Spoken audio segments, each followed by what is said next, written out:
Bienvenue pour une nouvelle émission de Semence Mag. Aujourd'hui, nous allons nous intéresser au végétal. Le végétal qui intègre de plus en plus notre vie, nos villes, nos villages. Donc, ces belles initiatives, les toits végétalisés, des jardins collectifs, des jardins potagers, nous allons découvrir aujourd'hui quels sont les véritables enjeux du développement du végétal dans nos villes et comment coordonner toutes ces belles initiatives qui fleurissent un peu partout sur notre territoire avec nos trois invités aujourd'hui. Xavier Leroux, bonjour. Bonjour. Vous êtes directeur des fermes de Galy. Jean-Pierre Boinat, bonjour. Bonjour. Vous êtes architecte urbaniste spécialisé justement dans la végétalisation. Et Pauline Lai, bonjour. Bonjour. Vous êtes chargée de mission à Plantes et Cités. Alors justement, Pauline, la première question que j'aimerais vous poser, c'est pourquoi aujourd'hui, pourquoi vouloir développer le végétal dans nos villes? Quel est l'intérêt pour les individus? Eh bien, pour y répondre de manière rigoureuse, Plantes et Cités a travaillé pendant 1 an à l'étude des références scientifiques dans le monde entier, justement pour apporter des éléments de réponse. On a produit ce document qui fait office de référence, qui est un élément aussi de vulgarisation pour le grand public, pour les élus, pour les cadres territoriaux, et qui permet de montrer que le végétal dans la ville en fait, est source de nombreux bienfaits. Des bienfaits pour les populations locales, à la fois individuelles et collectifs. Des bienfaits principalement en termes de santé et de qualité du cadre de vie. Sur la santé, par exemple, de nombreuses références scientifiques de par le monde démontrent l'importance de l'existence d'espaces verts dans la ville pour l'amélioration de la santé des habitants, notamment pour l'activité physique et les retombées bénéfiques sur la santé des habitants. L'activité physique, c'est une chose, mais il y a également la santé psychologique, le lien social, l'attachement communautaire. Autant de thèmes dans lesquels les espaces de nature en ville vont jouer des rôles, puisqu'ils vont être des espaces d'expression, de rassemblement, de création d'expériences partagées. Et tout ça dépend évidemment de la qualité de l'offre en espace vert dans la ville. Alors donc justement, un intérêt de bienfait pour l'ensemble des individus de ces villes, mais expliquez-nous, est-ce qu'il y a une forme particulière à cette végétalisation? On voit des parcs, des jardins potagers, est-ce qu'il y a un lien direct avec la forme de végétalisation que prendra nos villes demain? Oui, bien sûr. En fait, on ne parle pas d'une forme de végétalisation, mais de nombreuses formes. Vous avez cité les parcs et squares qui sont bien connus des citoyens français qui ont une place particulière dans nos formes d'urbanisation. On peut citer d'autres éléments très connus, toutes les formes de fleurissement massif, les alignements d'arbres. Aujourd'hui, on considère la nature en ville plutôt comme une trame verte, comme un tissu vivant qui relie en fait tous ces espaces de nature les uns entre les autres, qui les rend fonctionnels en termes d'écologie et d'autant plus aptes à supporter les usages des habitants de l'aire urbaine. Une connexion directe avec tous les espaces verts aujourd'hui présents dans nos villes. Tout à fait. Alors justement, Jean-Pierre Boinat, vous avez développé avec Jean Nouvel, vous avez conçu le parc à Barcelone. Justement, expliquez-nous quels ont été les objectifs que vous pouviez avoir en tête à cette occasion et surtout, vous m'expliquiez juste avant de préparer l'émission, le côté qualité de vie pour les habitants a été l'objectif de cette création? Donc c'est une petite photo d'un parc qui fait 5 hectares.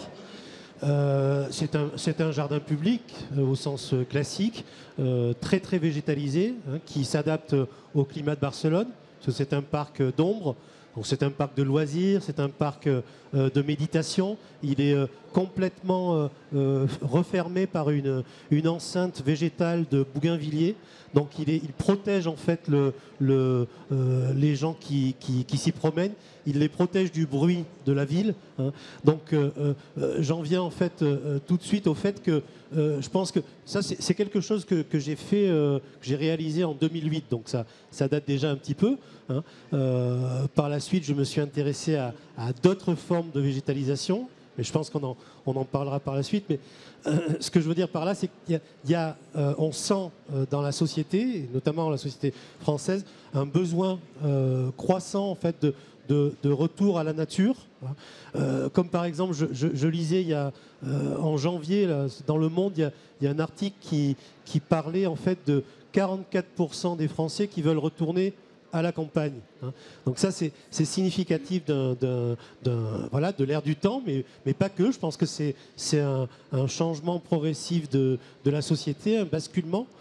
Et donc par rapport à ça, en tant qu'architecte et en tant que citadin, je me pose la question de faire venir plutôt la campagne dans la ville. Oui, voilà. On aura du mal à partir tous dans les campagnes. Voilà. Mais justement, expliquez-nous aujourd'hui quelles sont ces différentes formes de végétalisation que vous intégrez dans les villes. Il y a toute forme de végétalisation. Enfin, il y a la végétalisation qui accompagne les projets d'architecture. Ça, on le voit notamment dernièrement sur tous les lauréats de Réinventer Paris. Il y a vraiment une majorité de projets qui intègrent du végétal, de l'agriculture, etc. Il y a la notion en fait, de végétal dans l'espace public qui a toujours plus ou moins existé. Il y a la notion d'intégration de végétal et d'agriculture dans tous les types de programmes, que ce soit des logements, des bureaux, tout type de bâtiments. Voilà. Maintenant, moi, je pense qu'on y reviendra tout à l'heure, mais je pense que tout ça, ça se planifie. Je ne pense pas que ça puisse se faire de façon ponctuelle et en tout cas pas suivre forcément toujours l'ère du temps d'une façon un petit peu marketing, comme on peut le voir. Oui, actuellement. Mais alors justement, au niveau du bâti, au niveau de la construction, vous avez dû faire des évolutions parce que avoir un toit végétalisé, oui. c'est du poids, c'est de l'eau, c'est de l'irrigation, c'est de la technique. Ça demande quelques techniques. Ça demande des dalles plus importantes, des dalles de béton qui supportent la terre. Mais vous savez, on fait aussi des toits végétalisés qui sont des toits avec des complexes très très fins, qu'on peut appeler végétalisés parce qu'ils ont un rôle de drainage, mais qui ne sont pas véritablement satisfaisants en termes de qualité de végétal. Ce qu'on appelle les toits végétalisés, cette espèce de toundra qu'on trouve sur la plupart des toits, qu'on ne peut pas appeler... Ils ne sont pas pour moi très reluisants. C'est pas encore l'agriculture urbaine. C'est pas tout à fait l'agriculture urbaine. Alors justement, Xavier Laureau, vous avez été pionnier dans l'agriculture urbaine. Les fermes de Galie, vous vous situez aux abords de Paris. Et vous avez justement développé tous ces concepts innovants autour de la cueillette libre-service. Expliquez-nous aujourd'hui sur quel modèle cette cueillette s'organise. Alors, la cueillette, c'est tout simplement le fait de laisser libre accès à ces champs pour pouvoir cueillir fruits, légumes et fleurs. Nous, on fait ça depuis 30 ans, aux portes de Paris, sur 50 hectares, près de Versailles. Et le sujet est simple, c'est-à-dire on fait tout l'acte de production et les clients et les visiteurs font l'acte de cueillette et d'ensachage. Voilà. Cette activité aujourd'hui est à maturité et à côté, on a développé des fermes pédagogiques. Oui, où là, vous accueillez des enfants. On accueille des familles surtout, parce qu'il n'y a pas que les enfants. Les grands-parents et les parents sont ravis de participer au fait de partager, de fabriquer du pain, d'extraire du miel. On va fêter cette année les 20 ans de notre ferme pédagogique de Saint-Cyr. Et on a cette année plus de 100 000 visiteurs qui viennent partager, en fait, finalement, un bon moment aux portes de la ville. Exactement. Que viennent-ils chercher par ces cueillettes, en famille? Qu'est-ce qu'ils attendent de ce rendez-vous? Ils viennent d'abord chercher du partage, des choses simples. Ils viennent chercher de la fraîcheur, de l'ultra-fraîcheur, donc de la qualité. Et ensuite, ils viennent chercher un contact avec un professionnel, un contact avec éventuellement des équipes de gens dont la vie est centrée autour de l'agriculture. D'accord, donc vous êtes des agronomes de formation. Toutes les équipes de Galie sont là pour justement intégrer une pratique de l'agriculture urbaine à tous ces passionnés, c'est ça? En fait, nos collaborateurs sont à la fois agriculteurs et jardiniers. Et donc, c'est le mélange de ces deux savoir-faire que nous portons à la rencontre, soit des clients qui viennent chez nous pour profiter du fait qu'on soit aux portes de la ville, et en même temps, on apporte ce service en ville, auprès des entreprises ou auprès des collectivités locales. D'accord, alors justement, Pauline Lai, on voit ce mouvement de végétalisation de l'espace urbain et surtout de recréer un lien entre le consommateur et l'agriculteur. Est-ce typiquement français ou on voit ce mouvement d'un point de vue mondial dans votre étude ? Oui, alors ce n'est pas typiquement français, évidemment. Il y a beaucoup d'exemples qui nous viennent de l'étranger. Et même plus que des exemples, ce sont de réelles références qui proviennent à la fois du monde anglo-saxon et aussi plus précisément dans le monde de la francophonie du Québec. À Montréal, par exemple, on a des références scientifiques importantes qui nous viennent de là, sur justement comment mettre en œuvre l'agriculture urbaine dans la ville, et puis des réflexions aussi sur les modèles économiques à mettre en place, sur la gouvernance aussi à expérimenter entre l'urbain et le rural, et la place surtout du périurbain dans cette problématique. Oui, parce que là, il faut coordonner, il faut rapprocher, il faut expliquer. Et vous donnez des références techniques à tous les maires, les collectivités qui veulent développer cette agriculture urbaine. Alors effectivement, apporter des références techniques sur ce genre de sujet, c'est bien le travail proposé par Plantécité. Sur l'agriculture urbaine, on est en train d'y travailler. C'est un champ de recherche actif dans le monde entier. Et Plantécité apporte modestement sa pierre à ces travaux en France, aux côtés d'autres acteurs importants, notamment l'INRA, l'Astrodor, le pôle de compétitivité pour le végétal également basé à Angers. Voilà, il y a vraiment toute une richesse d'acteurs différents mobilisés autour de cette question. De cette question du développement de l'agriculture urbaine. Alors justement, Jean-Pierre Boinat, vous avez une approche intéressante en créant un centre de bureau intégrant une agriculture vivrière. Et expliquez-nous comment vous avez réalisé ce projet. Alors, ce projet, c'est un projet tout à fait classique au départ. C'est un petit projet de bureau, un petit projet pour une collectivité au nord de Paris, pour pleine la commune. Photo que vous avez. Donc c'est un projet de bureau, voilà, tout à fait classique. C'est un petit projet de 1000 m², c'est pas énorme. C'est un centre technique communautaire qui regroupe 3 services: propreté, voirie et espace vert. Donc les bureaux de ces services. Et il se trouve que dès le début, on a entamé un processus très participatif avec les usagers.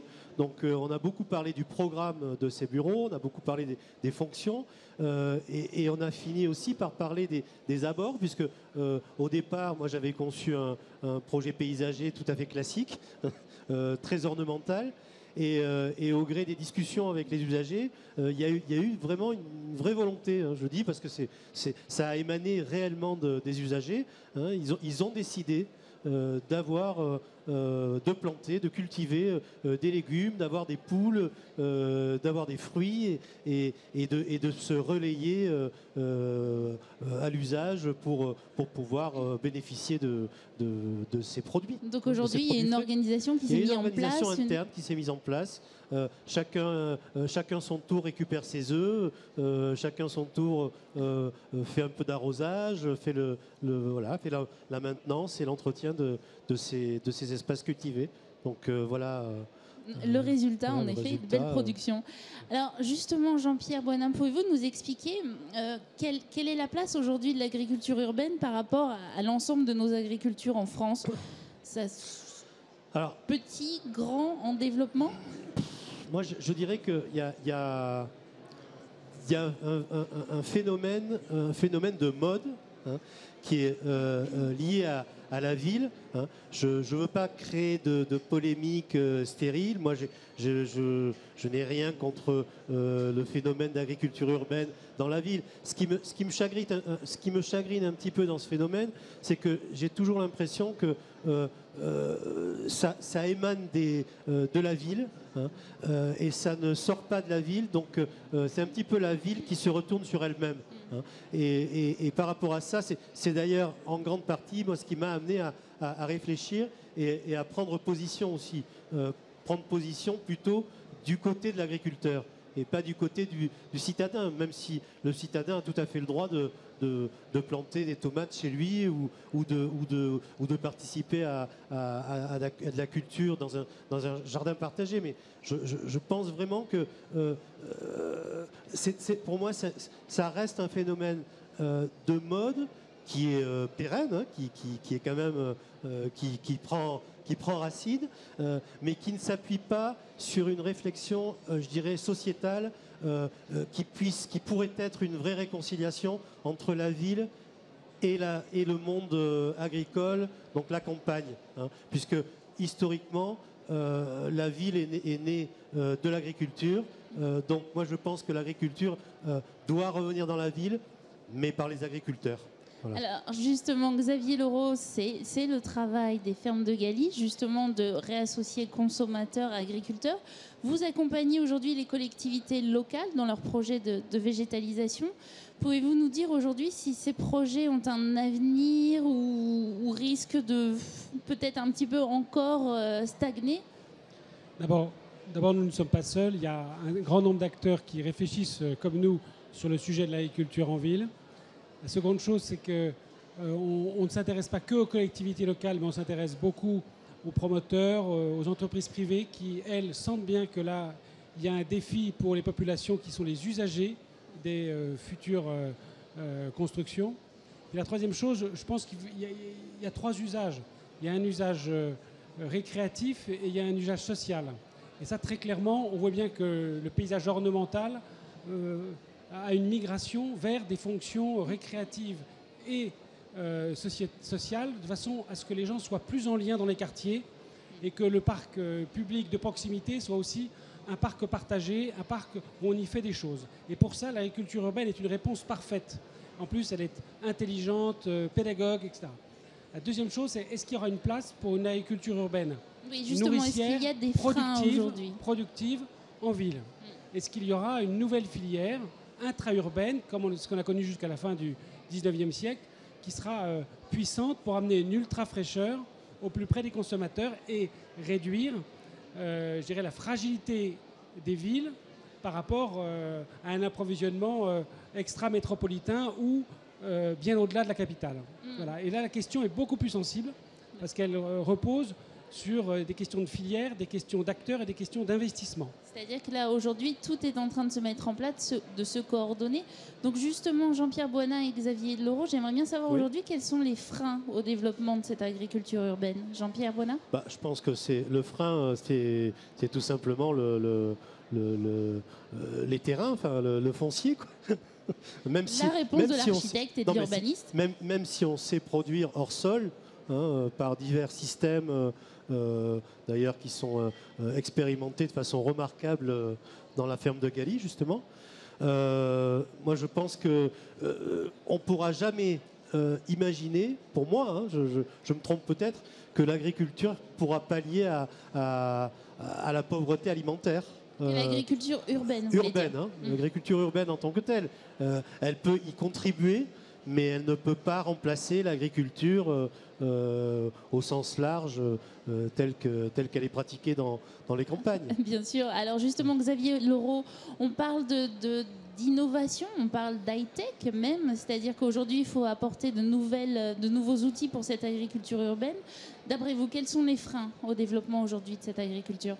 Alors d'abord, l'innovation et l'high-tech en agriculture urbaine, elle vient surtout aujourd'hui de l'étranger, avec un abaissement des coûts qui vient plutôt d'Asie, et des notions d'éclairage, des notions de structure métal qui coûtent beaucoup plus cher ici en France que dans d'autres pays, même européens. Donc d'abord, le premier frein, c'est le frein à l'investissement.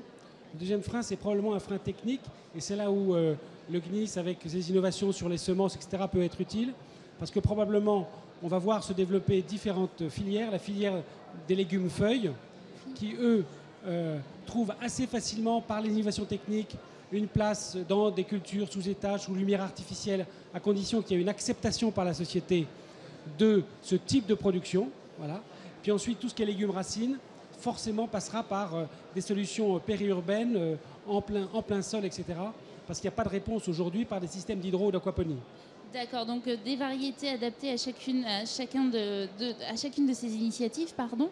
Alors justement, Pauline Lai, on ne peut pas parler de végétal sans parler de ces variétés, de ces plantes. Est-ce qu'il y a une réflexion particulière autour de ces nouvelles variétés pour l'agriculture urbaine ? Alors, on pourrait dire peut-être plus largement que l'agriculture urbaine, et ça serait valable pour ce champ-là aussi. La question qui se pose, c'est celle de la bonne plante au bon endroit. Et ça dépend de beaucoup de paramètres différents. En fait, la bonne plante au bon endroit, c'est d'abord la plante adaptée à son sol, à son climat, aux conditions dans lesquelles on souhaite les planter. En milieu urbain, plus particulièrement, c'est la plante adaptée aussi à la gestion, à l'entretien qu'on est capable de lui conférer. Ici, je pense particulièrement aux gestionnaires publics. C'est également la plante qui est adaptée à l'usage qu'on souhaite donner au lieu. Et cette notion d'usage, je pense qu'elle est vraiment primordiale. Et c'est ce qui ressort des exemples qu'on a vus aux fermes de Galie ou dans les jardins plus ou moins vivriers exposés par Jean-Pierre tout à l'heure. On a des espaces qui sont multifonctionnels dans lesquels on peut avoir plusieurs usages différents. Et dans chacun de ces compartiments, on va essayer de trouver la palette végétale, le végétal le plus adapté. On pourrait donner d'autres exemples, notamment aujourd'hui on essaye de végétaliser la ville de plus en plus, on voit de l'enherbement qui se développe partout. Une réflexion par exemple en termes de développement de nouvelles variétés ou de recherche de propriétés, ça va être ces végétaux qui résistent au piétinement. Oui, parce qu'on a de belles initiatives justement actuellement pour enherber les villes, pour éviter de désherber les villes, c'est bien ça ? Tout à fait, oui. Donc pour essayer de se passer de l'usage de produits phytosanitaires sur l'espace public. Et quand je dis essayer de se passer, c'est maintenant devenu obligatoire de par la nouvelle réglementation en vigueur, n'est-ce pas ? Oui, tout à fait. Alors, justement, Jean-Pierre Bohenna, on parle des espaces verts d'agrément, oui, des espaces vivriers. Quel sera l'équilibre, d'après vous, dans la ville de demain ? Je ne saurais pas le dire. Moi, ce que je vois surtout... Enfin, je n'ai pas approfondi sur cette question, véritablement. Moi, je me suis plus attaché à essayer de comprendre les besoins des villes en termes de nourriture, en termes de lien social, en termes de... Donc, de ce fait, et parce que je disais auparavant, plutôt m'intéresser à ce que peut apporter l'agriculteur dans la transformation urbaine.